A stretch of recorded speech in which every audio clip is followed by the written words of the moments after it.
Jean-François Lisée. On va juste dire qu'on est d'accord. Thomas Mulcair. Je te donne 100% raison. La rencontre. C'est vraiment une gaffe majeure. Tu viens de changer de position. Ce qui est bon pour Pitou est bon pour Minou. La rencontre. Lisée. Mulcair. Tom, François Legault a toujours été plus populaire que son parti. C'est quoi la CAQ, hein, finalement? C'est le parti de François Legault. Vraiment, c'est ça. Et là, ça s'inverse. Legault est moins populaire que son parti, selon le dernier sondage léger. Toute une nouvelle, ça. C'est toute une nouvelle. Et je dirais pas que la CAQ, c'est le parti de François Legault. Je dirais que la CAQ, c'est François Legault. En dehors de Legault, point de salut. Et regardez qui est censé être son banc en avant, là, sa première rangée de son conseil des ministres. Tu vois qui? Qui pourrait le remplacer? Et moi, je pense qu'il y a des fractures qui commencent à s'opérer. On peut aisément imaginer le malaise. Peut-être il va même pleurer. Non. Le malaise de quelqu'un comme Bernard Drinville, qui a renoncé, c'est apostasié sur ses croyances souverainistes. Et là, tout d'un coup, il dit, ça risque de marcher. Peut-être je devrais retourner au bercail. Pas sûr que la porte serait grande ouverte. Quoi qu'il en soit, c'est un choc énorme. Ce sondage-là. On va tous faire la même analyse. Un sondage, c'est un portrait dans le temps, blablabla. Mais il y a quand même une information incroyable là-dedans. C'est-à-dire que le chef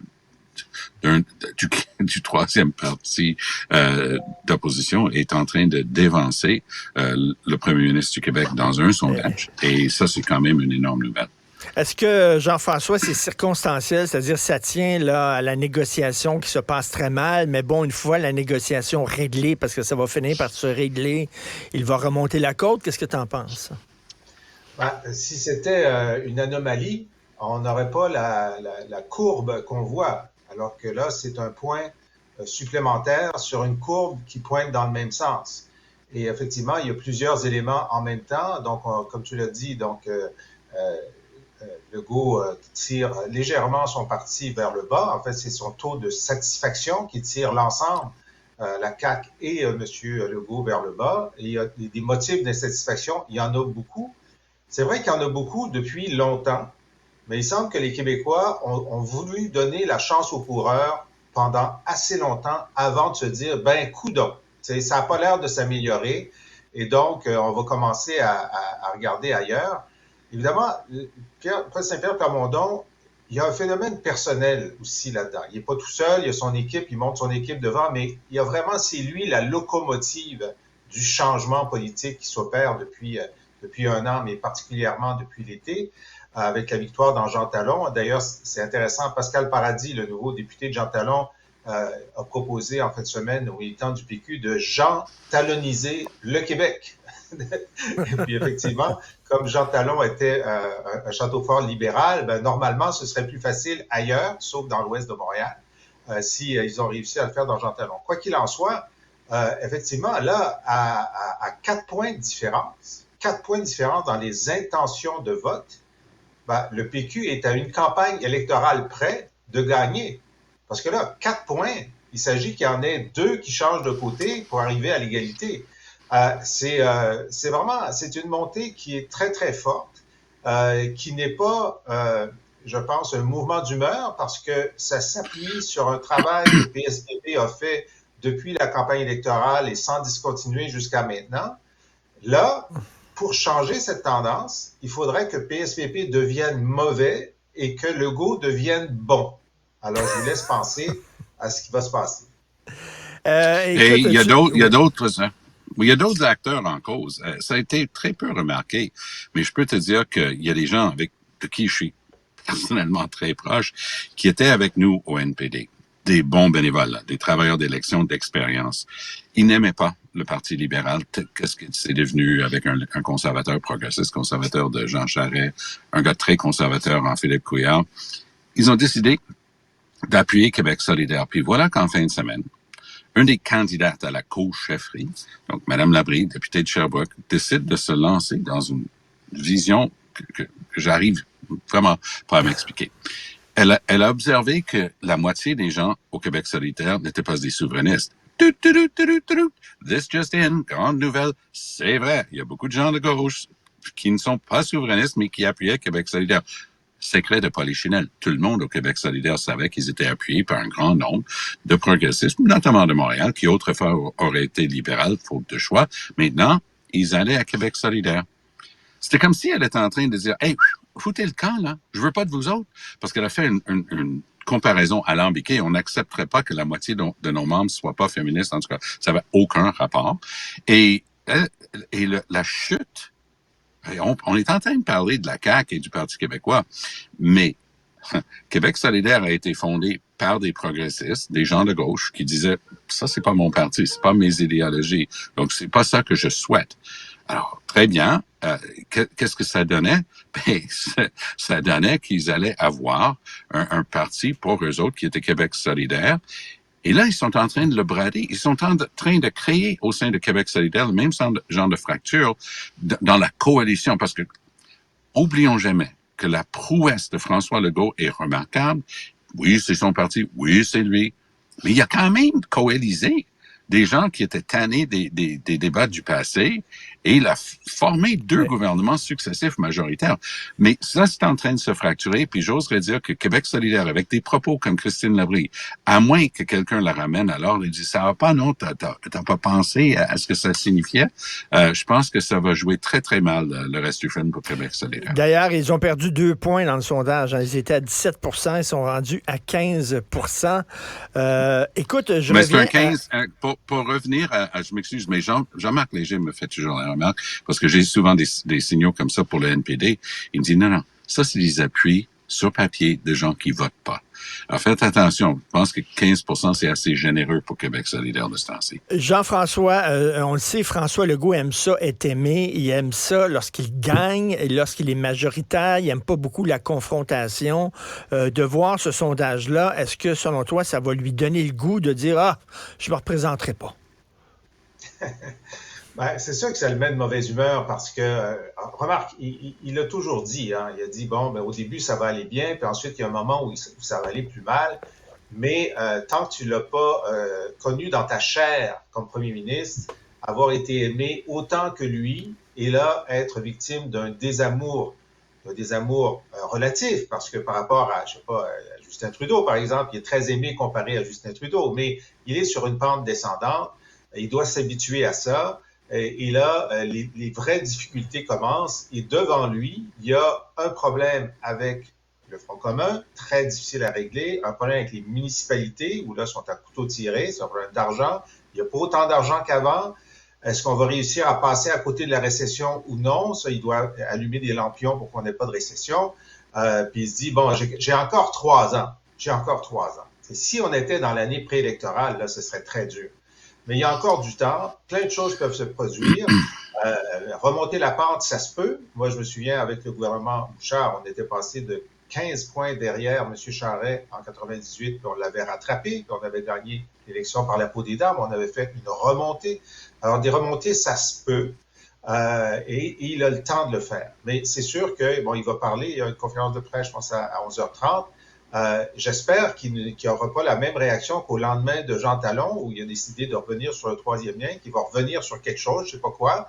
Tu sais, calme. François, prends ça calmement. C'est-à-dire, gouverner, c'est difficile. Gouverner, c'est faire des choix. On fait pas juste des gens qui sont satisfaits, mais on a une vision, on a un travail à faire, on va continuer notre travail. C'est la seule chose qu'il peut dire aujourd'hui.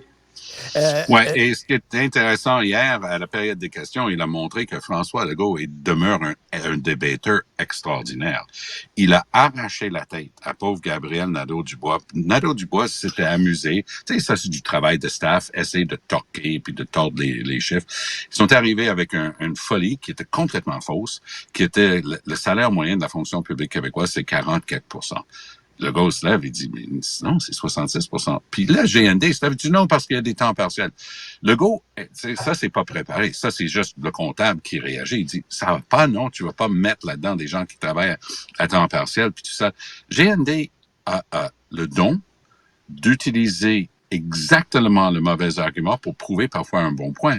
Il l'a fait avec les 7 000 $ pour son Toyota Camry avec sa taxe orange, comme le gars l'a aussitôt qualifié, qui est scoré lourdement. Et cette fois-ci, C'est des bobards. C'est n'importe quoi d'affirmer ça, ce qu'il a dit hier. Et un chef doit quand même prendre les bouts. Le staff est là pour torquer, pour essayer de te donner des lignes et tout ça. Mais le gars qui est supposé d'avoir du jugement, c'est le gars qui pose la question à la période des questions. Et lorsqu'il s'est relevé pour dire non, c'est parce qu'il y a des gens à temps partiel là-dedans, il a eu l'air littéralement fou. Et not ready for prime time, comme on dit. Et GND va être obligé, lui, de commencer à s'assurer que ce qu'on lui feed, c'est pas du grand n'importe quoi, parce que ça fait plusieurs fois qu'il sert du grand n'importe quoi, puis le public qui vote, là, ils acceptent pas ça. Jean-François, je veux t'entendre sur la sortie de Lucien Bouchard qui dit il va falloir faire des sacrifices. L'indépendance, c'est viable, mais ça va être difficile. Ça va être bien dur. Qu'est-ce que tu en penses? Bon, alors, évidemment, tout est dans le choix du moment. Alors, donc, l'entrevue a été réalisée après la sortie du budget de l'an 1 et juste avant que soit rendue publique la lettre des premiers ministres dont il était critiquant le gouvernement. Alors donc, puis ça s'est fait là, c'est un hasard, parce que c'est sûr que ce rendez-vous-là a été pris depuis longtemps. Et donc, c'est le balado de François Legault. Il reçoit des gens, il les interviewe, une quarantaine de minutes. Moi, j'ai écouté ça hier. Ça a été mis en ligne hier. Et on pourrait penser que François Legault, puisque c'est après le budget de l'an 1, a dit, Monsieur Bouchard, je sais que vous avez été souverainiste, peut-être l'êtes-vous encore, mais êtes-vous d'accord avec moi que ce serait des gros sacrifices, l'indépendance? Et puis là, on aurait eu la réponse. Donc, oui, ça prend des gros sacrifices, ça va être dur. Okay? Mais c'est pas ça qui s'est passé. François Legault parlait de la difficulté de gouverner. Il n'a posé aucune question sur l'indépendance ou la souveraineté. Et donc, c'est monsieur Bouchard qui, de lui-même, spontanément, a décidé de venir en aide, pas au Parti québécois, qui est son parti d'origine, ou au Bloc québécois, qui est le parti qu'il a fondé, mais aux fédéralistes, et au néo-fédéraliste, qui est François Legault. Et il n'a pas dit, écoutez, parce qu'à l'époque, je me souviens, on disait, c'est un grand chantier, ça va être un effort considérable, mais ça vaut la peine, ça va être de l'énergie positive. Je veux dire, on n'a jamais nié qu'il y aurait du travail à faire, OK? Mais il a dit, ça va être dur. Ça va être dur. Puis là, on disait, nous, on a toujours dit, je dis encore, mais ça vaut la peine. C'est un travail qui vaut la peine. Là, il n'a pas dit, ça vaut la peine. Non. D'ailleurs, la seule chose qu'il a dit sur la souveraineté, c'est, il paraît que maintenant, on ne peut plus la faire. Alors, puis à la fin de l'entrevue, M. Legault dit, je veux vous entendre sur l'avenir de la nation. Ça aurait été facile pour M. Bouchard de dire, moi, j'espère que dans l'avenir, la nation sera souveraine. Hein? Il ne dit pas ça du tout. Il dit, les jeunes, j'ai confiance dans le talent des jeunes. Il aurait pu dire, comme le jeune Plamondon. Bon, ça aurait peut-être été trop devant le premier ministre, d'accord? Mais il aurait pu dire, il y a une nouvelle jeunesse souverainiste. Il aurait pu dire ça. Mais non, il n'en a pas parlé. Alors, moi, j'ai deux conclusions. D'abord, on peut toujours compter sur Lucien Bouchard pour tirer dans la chaloupe péquiste. On peut toujours compter sur lui. Il est cohérent. Il le fait quand ça va mal au PQ. Et là, il le fait quand ça va bien au PQ. Et deuxièmement, ce qu'il dit, il a dit, moi, je disais ça à l'époque, que ce serait dur, puis les gens n'aimaient pas tellement ça. Alors, je peux vous dire, parce que j'ai suivi ça de près, là, j'étais conseiller de M. Parizeau, il n'a jamais dit ça pendant la campagne référendaire ou pré-référendaire, parce que ça aurait été une nouvelle pendant 4 jours. Hein? Le camp du Nord a dit, même M. Bouchard dit que ça va être dur. Alors, donc, il y a même un problème de tri sélectif de mémoire. Non, je pense que pour une rare fois, Jean-François, parce que tu as une extraordinaire mémoire, mais je pense que pour une fois, tu glisses un petit peu sur l'ordre des choses. Ce à quoi tu es en train de faire référence, c'est que Bouchard dit, dans ce que je me souviens d'avoir vu, Bouchard dit, j'aurais voulu parler du point auquel ça serait difficile, mais ça aurait été mal avisé. Donc, il dit qu'il aurait voulu dire lors de la campagne. Bon, au lieu de se badrer à faire du ping-pong, on va écouter la bande. Oui, c'est ça. Il dit, je disais ça, et il y a des gens qui aimaient pas beaucoup que je dise ça. Alors, j'ai aucun doute qu'il le disait en privé, mais il disait, il faut avoir le courage de dire la vérité. Je pense que c'est ça qu'il essaie de dire. Je pense que c'est ça qu'il essaie de dire. Écoute, il fallait avoir le courage de le dire. Moi, je le disais. Il le disait, il n'avait pas le courage de le dire en public. C'est ça qu'il essaie de nous dire, là. Je pense qu'il a dit que le dire, ça aurait été mal avisé. Alors, on m'a dit de ne pas le dire. C'est ce que je me souviens. Mais Je vous renvoie d'abord. il louvoie. Pourquoi il ne le dit pas qu'il est carrément fédéraliste? Là? Il louvoie, là, Jean-François. Est-ce que tu trouves est-ce que Lucien Bouchard est devenu fédéraliste finalement puis il veut pas le dire? Ben, c'est-à-dire que bon, moi je peux pas être dans sa tête là. Okay? Ouais. Mais il y a quelque chose de psychologique. Alors, il a dit dans des entrevues au cours des dernières années qu'il était pour l'indépendance du Québec. Hein? Que c'était la bonne solution. C'est ça qu'on aurait dû faire. On aurait dû la faire en 80, on aurait dû la faire en 95. Mais qu'il ne croit pas que ce soit possible maintenant. Puis ce sera une autre génération de voir si c'est possible. Alors, à chaque fois qu'il dit ça, évidemment, il tire dans le flanc du chef du PQ du moment qui essaye de le faire. Puis quand ça baissait, moi, ça m'aidait pas. Là, quand ça monte, bon, ça fera pas une grande différence là, sur le pli de la différence de M. Plamondon, mais c'est quand même... Alors, tu sais, regarde Pauline Marois. Alors, Pauline Marois, elle l'a pas fait, la souveraineté. Elle était là en 80, elle était là en 95, elle l'a pas fait. À chaque fois qu'elle peut, elle aide. En fin de semaine, des journalistes ont voulu la mettre en contradiction avec Plamondon sur les turbulences, parce qu'elle avait dit 50 turbulences. Plamondon a dit, ben, ça va être un défi, mais il n'y aura pas de sacrifice. Puis elle a dit, j'ai dit 5 ans, peut-être que j'ai exagéré, c'est peut-être juste 2 ans. Tu vois, elle a essayé de minimiser sa différence, alors que Bouchard, lui, sort puis il maximise sa différence. Non, ça fait longtemps qu'il fait ça. Merci beaucoup à vous deux. Merci. On se reparle demain. Merci. Bonne journée. Salut.